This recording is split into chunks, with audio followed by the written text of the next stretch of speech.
Bab 776. Chester, apa kau benar-benar menganggapku seperti saudaramu? Teriak Dax dengan suara serak dan mata basah. Kenapa tidak memberi tahuku saat kau memimpin Sekte Istana Abadi untuk menyerang Sekte Emel? Aku akan tetap tidak tahu apa-apa jika bukan karena orang-orangku melaporkan hal itu padaku. Aku pikir kita sudah setuju untuk berbagi beban kita.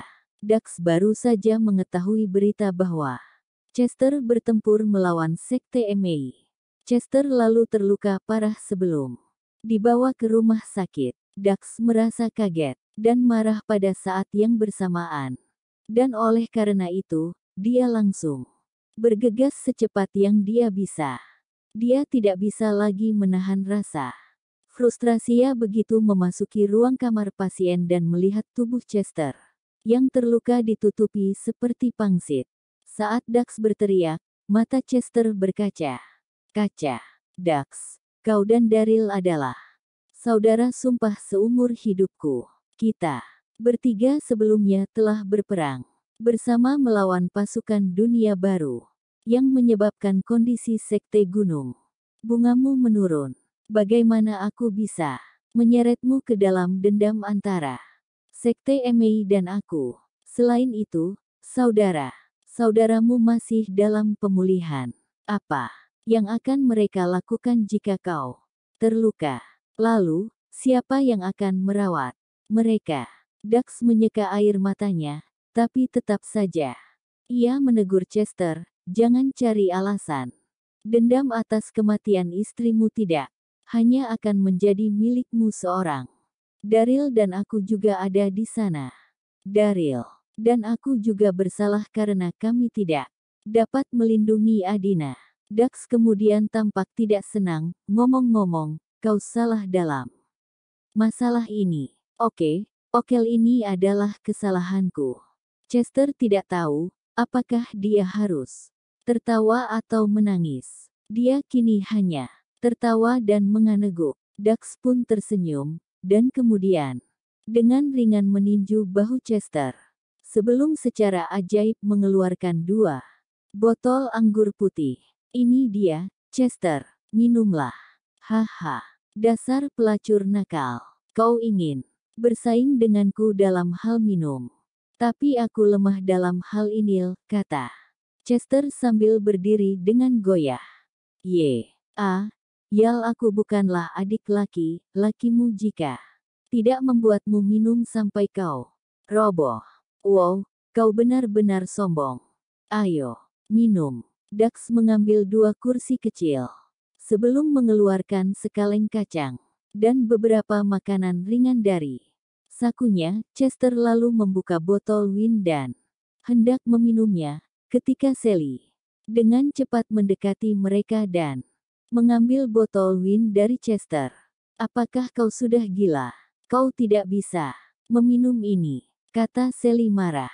Dia telah berkecimpung di bidang medis selama bertahun-tahun dan ini adalah pertama kalinya melihat seseorang dengan banyak luka tusuk masih ingin mengonsumsi alkohol. Ini tidak bisa diterima sama sekali. Setelah Dax mengamati Sally sejenak, dia lalu dengan ragu-ragu bertanya, apakah dia, kakak iparku yang baru? Sally tidak mengenakan jas dokter seperti biasanya. Dia hanya memakai rok dan kemeja pendek. Aku bukan saudara iparmu. Dia merasakan kupu terbang di perutnya dan dia pun langsung tersipu setelah mendengar perkataan Dax. Chester pun menjadi canggun 8. Brengsek, jangan bicara omong kosong. Dia Sally, kepala rumah sakit ini. Sialan, kau harus mencuci mulut kotormu. Dax tertawa malu dan lalu menggaruk kepalanya. Dokter Sally, bisakah kau memberikan anggur itu pada Chester? Dia sangat tangguh, sehingga sedikit alkohol tidak akan menyakitinya. Dia benar karena Chester sudah menjadi martial saint. Cedera yang tampak serius. Ini tidak akan berbahaya baginya dan dia akan sembuh dalam 2 hari. Sally tetap dengan tegas berkata. Tidak, Chester tidak bisa minum untuk saat ini. Aku bahkan akan minum bersamanya saat dia sembuh nanti, tapi tidak sekarang. Sally kemudian juga menyita botol anggur Dax dan segera meninggalkan kamar pasien. Ya ampun, Chesterku. Kakak ipar benar sangat peduli padamu, kata Dax. Sambil terkikik, Sally yang sudah berada di dekat pintu, mendengar perkataan Dax dan semakin tersipu malu. Di jalan lebar di Great East, kereta kuda sedang melaju dengan kecepatan sedang. Daryl dan Joel sedang mengobrol dan bercanda di dalam kereta. Mereka awalnya mengendarai mobil, tetapi bensinnya habis tidak lama. Kemudian, Daryl lalu segera memanggil kereta kuda. Mereka berdua mengagumi pemandangan yang lewat dan Joel akan bernyanyi saat mereka bosan. Seluruh perjalanan itu terasa menyenangkan. Bab 777. Mereka pun semakin dekat dengan kota besar. Bunga-bunga indah dengan berbagai warna bermekaran di kiri kanan gerbang kota dari kejauhan. Kita sudah sampai di kota hibiskus, kata Joel dengan bersemangat saat melihat gerbang kota. Kota hibiskus, gumam Daryl. Joel lalu tertawa seraya berkata, kota hibiskus dinamai berdasarkan berbagai spesies kembang sepatu yang tumbuh di sekitar kota. Altar utama Sekte Giok terletak di lembah bunga 100 yang terletak beberapa kilometer dari kota hibiskus. Sekte mereka hanya menerima murid perempuan. Daryl pun ikut tertawa. Kita akan beristirahat di kota hibiskus malam ini. Mereka pun semakin dekat dengan kota besar. Bunga-bunga indah dengan berbagai warna bermekaran di kiri kanan gerbang kota dari kejauhan. Kita sudah sampai di kota hibiskus, kata Joel dengan bersemangat saat melihat gerbang kota. Kota hibiskus, gumam Daryl. Joel lalu tertawa seraya berkata, kota hibiskus dinamai berdasarkan berbagai spesies kembang sepatu yang tumbuh di sekitar kota. Altar utama Sekte Giok terletak di lembah bunga 100 yang terletak beberapa kilometer dari kota hibiskus. Sekte mereka hanya menerima murid perempuan. Daryl pun ikut tertawa. Kita akan beristirahat di kota hibiskus malam ini dan kita akan melanjutkan perjalanan besok. Tentu saja, kata Joel ceria. Dia tentu merasa senang saat ini. Joel sebelumnya sudah pernah datang ke kota hibiskus, tetapi saat itu dia adalah seorang pengemis. Dia akhirnya bisa menikmati pemandangan dan pengalaman kota sekarang. Kereta kuda mulai memasuki kota hibiskus saat mereka berbicara. Kota tersebut ramai dengan kehidupan pedagang kaki lima yang menjual produk make up. Beberapa penjual lainnya juga terlihat menjual permen, bahkan ada pertunjukan sirkus monyet dan talk show di jalanan. Joel sangat gembira.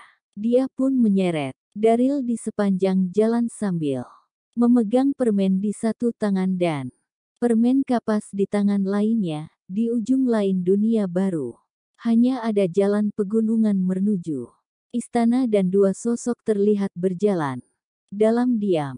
Mereka tidak lain adalah Justin dan Lily. Matahari bersinar cerah diiringi angin sepoi-sepoi yang ringan dan nyaman. Namun, Justin memiliki ekspresi tertekan di wajahnya. Sebelumnya, dia hampir dipukuli setengah mati dan dikencingi oleh sekelompok pemuda.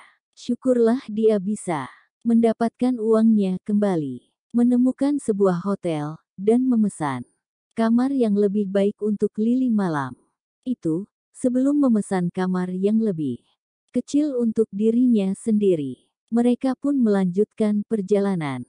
Keesokan harinya, Justin telah belajar dari pelajarannya yang lalu untuk memasukkan kantong uang ke dalam pakaiannya. Untuk berjaga, jaga jika ada preman lain yang ingin merampoknya. Mereka pun segera merasa kelelahan.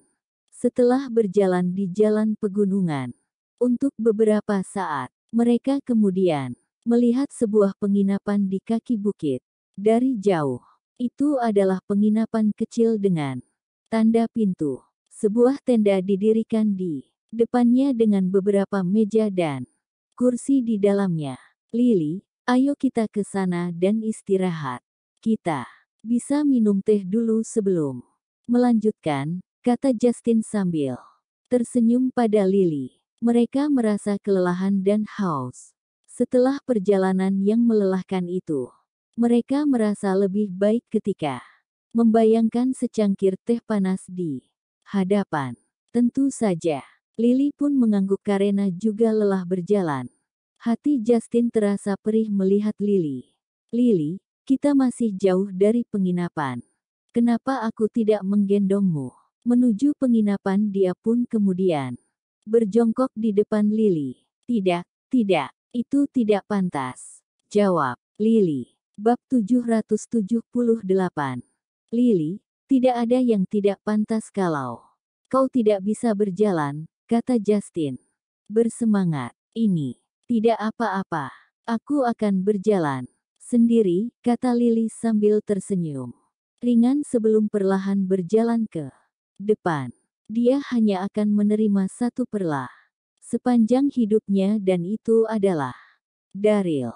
Bagaimana dia bisa membiarkan Justin menggendongnya? Justin menghela napas dan lalu mengejarnya. Mereka akhirnya sampai di penginapan. Setelah beberapa lama, di pintu masuk, Justin menyentuh pedang besi di pinggangnya. Dia pun menyadari sebuah kenyataan setelah kemarin dipukuli oleh para preman jalanan itu bahwa kau akan diintimidasi jika kau tidak berdaya. Dia telah menghabiskan 20 token untuk membeli pedang itu. Setidaknya, agar orang-orang melihatnya sebagai orang yang tangguh, sehingga para preman jalanan yang melihatnya mungkin tidak merendahkannya. Di pintu masuk, Justin mengamati sekeliling dan melihat beberapa pengunjung di penginapan. Mereka tampaknya tidak terlihat seperti preman. Dia kemudian menghela napas lega. Sebelum segera duduk, dia lalu meminta 2 mangkuk mie dan teh. Lily, mejanya agak kotor. Aku akan membantumu membersihkannya. Dia menggunakan lengan bajunya untuk menyeka meja dan bangku Lily. Meskipun seluruh perjalanan itu sulit, dia tetap memperlakukan Lily dengan baik. Dalam waktu kurang dari 15 menit, mie dan teh disajikan. Justin tersenyum dan berkata, Lily, kita beruntung ada penginapan di pinggir jalan. Makanlah dengan cepat. Kita akan melanjutkan perjalanan dengan segera. Aku akan mencarikan hotel terbaik untukmu begitu kita sampai di kota.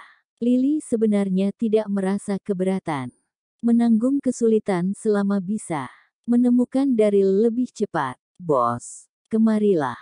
Seseorang berteriak dan beberapa orang dengan pedang mulai mendekati penginapan dari kejauhan. Mereka adalah orang-orang dari dunia seni bela diri. Begitu mereka memasuki tenda, mereka lalu langsung duduk berkelompok di samping Lily dan Justin. Pemimpin. Mereka memiliki bekas luka sepanjang 5 inci di wajahnya dan tampak mengintimidasi. Dia adalah Odin Memilan, seorang bandit yang terkenal. Odin dan anak buahnya duduk dan kemudian membanting meja serta berteriak, bawakan kami anggur dan daging terbaikmu. Sialan. Aku merasa lelah setelah perjalanan yang begitu jauh. Pemilik penginapan pun segera keluar dan melayannya karena takut membuat mereka marah. Justin gemetar saat menyaksikan adegan itu dan dia tidak berani mengangkat kepalanya. Dia pun dengan cepat memakan mie-nya. Dia masih trauma dari kejadian mengerikan kemarin dan dia merasa bahwa orang-orang ini tidak boleh dibuat marah sama sekali. Dalam waktu singkat, dia pun berdiri setelah menghabiskan minyak, membayar penjaga toko, dan pergi. Namun, Lily hampir jatuh karena tersandung batu kecil dan kehilangan keseimbangan saat berjalan melewati meja sebelah hingga dia menabrak Odin. Sial. Justin merasa terkejut dan dia pun langsung tersenyum sambil meminta maaf. Maafkan aku. Kami sungguh tidak sengaja. Dia yang menabrakku, bukan kau. Kenapa malah kau yang bicara? Nyahlal. Kau, teriak Odin dengan dingin pada Justin. Matanya kemudian berbinar saat mengarah pada Lily. Cantik. Siapa yang menyangka bahwa dia dapat bertemu dengan wanita yang sangat cantik. Lily merasa kelelahan karena perjalanan saat itu, dan karena itu juga, dia merasa agak lemah. Meski begitu, hal itu tidak menghilangkan kecantikannya. Saat berikutnya, Odin meraih tangannya untuk melihat lebih dekat sambil tersenyum. Dia lalu berkata, "Nona cantik, takdir kita sudah terjalin hingga kau menabrakku. Jika kau datang dan minum bersamaku, aku akan memaafkanmu." Bab 779. Hal-hal. Wow, saudaraku, kau beruntung hari ini. Beberapa pria di samping Odin turut menggodanya. Lily sangat marah dan terus menggelat. Tapi dia sudah dipegang erat oleh Odin. Delah hampir menangis. Lepaskan. Lepaskan aku. Justin merasa panik. Dia lalu dengan cepat mendekati Odin dan berkata, "Apa yang kau lakukan? Jangan sentuh dia." Dia mencabut pedang dari pinggangnya dan berkata, "Biar ku beritahu. Aku adalah pengikut Hall of Sword. Jangan membuatku marah." Justin merasa sangat gugup dan Hall of Sword hanyalah kebohongan yang dibuatnya untuk menakut-nakuti mereka. Hall of Sword. Odin tercengang dan mulai mengejek. Hall of Sword apa? Aku sudah ada di tempat ini selama bertahun-tahun. Kenapa aku tidak pernah mendengar nama itu? Brengsek. Siapa yang kau coba takuti? Plak. Odin mengangkat tangannya dan menamparkan pedang Justin. Justin merasakan kekuatan energi yang sangat besar dari Odin hingga dia pun akhirnya terhuyung mundur beberapa langkah karena kehilangan keseimbangan. Haha. Mereka tertawa. Aku pikir dia kuat, tapi dia hanya pecundang. Haha. Dia mencoba memegang pedang dan berpura-pura saja. Siapa yang dia coba takuti? Ejekan itu datang satu demi satu. Justin merasa sangat cemas, marah dan juga malu. Justin sudah merasakan bahaya saat para bandit itu datang, karena itulah dia ingin pergi secepat mungkin dari sana. Siapa yang menyangka kalau masalah akan tetap datang juga pada akhirnya. Bajingan, kenyahlah selagi moodku masih bagus, kata Odin sambil tertawa. Dia mengeluarkan pedangnya dan menunjuk wajah Justin. Aku tidak ingin merepotkan em. Tinggalkan saja wanitamu di sini dan pergilah. Odin menatap Lily sambil tersenyum dan kemudian meraih pinggangnya. Kau, lepaskan aku. Biarkan aku pergi, seru Lily sambil melawan. Tapi, bagaimana dia bisa membebaskan diri? Dia hanyalah seorang wanita. Mata Justin memerah saat melihat itu. Dia lalu neraung dan menyerang ke depan. Bahkan dengan risiko kematian di hadapannya, dia tetap akan melawan mereka karena tidak mungkin membiarkan Lily dipermalukan. Itulah satu-satunya pikiran di benaknya. Gedebuk. Sebelum dia bisa bergegas maju, Odin mencibir sambil meraih keral Justin. Dia pun menju Justin 2 kali. Kedua pukulan itu membuat hidung Justin mengeluarkan banyak darah. Brengsek, bukankah kau murid Hall of Sword? Teriak Odin sambil memukulnya lak. Pukulan itu menjadi lebih keras. Dalam sekejap mata, Justin telah jatuh ke keadaan setengah sadar dan tubuhnya pun merosot seperti lumpur di lantai. Dia hampir tidak bisa berdiri. Pecundang brengsek. Odin menendang dan meludahinya sambil tersenyum menatap Lily. Hei cantik, kenapa kau tidak menciumku sebagai permintaan maaf, karena kau baru saja menabrakku. Bagaimana menurutmu? Odin lalu membungkuk. Justin tidak tahu dari mana menemukan kekuatannya. Dia lalu bergerak meraih celana Odin. Saudaraku, aku mohon padamu untuk tidak menyentuhnya. Aku memohon padamu. Dia benar-benar tidak bermaksud menabrakmu. Aku minta maaf mewakilinya. Jika menurutmu itu tidak cukup, kau dapat memukulku lebih keras. Saudaraku, aku mohon padamu untuk tidak menyentuhnya. Kumohon. Bab 780. Enyahlah. Jangan ganggu aku, kata Odin seraya mengusir Justin. Saudaraku, aku mohon. Aku benar-benar memohon padamu, kumohon. Wajah Justin berlumuran darah saat dia terus meratap. Saudaraku, dia benar-benar tidak bermaksud untuk menabrakmu. Kau bisa memukulku jika kau masih marah. Aku mohon padamu untuk tidak menyentuhnya. Lily tersentuh oleh kata-katanya dan dia merasa sangat tidak nyaman melihat betapa parahnya Justin dipukuli. Cek, cek. Odin memandang Justin sambil tersenyum dan berkata, aku tidak tahu. Seorang pecundang sepertimu bisa memiliki perasaan yang begitu dalam. Hal baiklah, aku tidak akan menyentuhnya tapel aku ingin kau merangkak lewat sini. Odin mengangkat satu kaki dan meletakkannya di bangku dia kemudian menunjuk ke celah di bawah kakinya. Hal ini akan menyenangkan untuk ditonton. Pecundang, merangkaklah. Selama kau merangkak, Odin akan melepaskannya.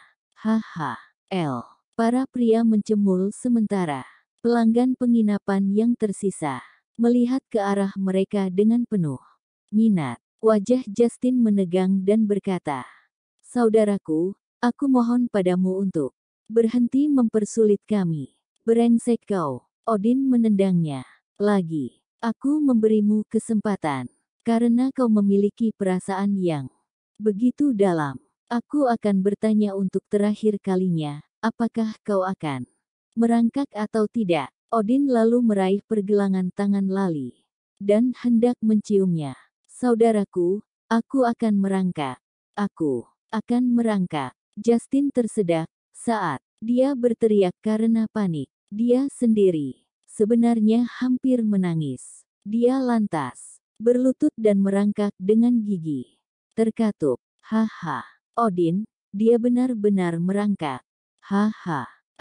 Persis seperti wanita jalang. Ejekan demi ejekan para pria itu membuat Justin gemetar. Setelah merangkak, dia meraba-raba untuk berdiri dengan sakit hati yang luar biasa. Dia telah membuang martabat, harga diri, dan egonya untuk Lily. Saudaraku, tolong biarkan dia pergi. Justin sudah menangis. Tetesan air matanya pun bercampur dengan darah. Brengsek kau, apakah kau benar berpikir aku akan melepaskannya? Jika kau merangkak, apakah menurutmu dia akan pergi begitu saja? Ketika aku memperhatikan wanita ini. Odin tertawa sebelum menenendang dada Justin. Gedebuk. Saat tendangannya mengenal Justin, dia merasakan dadanya kram sebelum berteriak keras dan terpental beberapa meter ke belakang. Dia pun kemudian mendarat di atas meja dan menghancurkannya.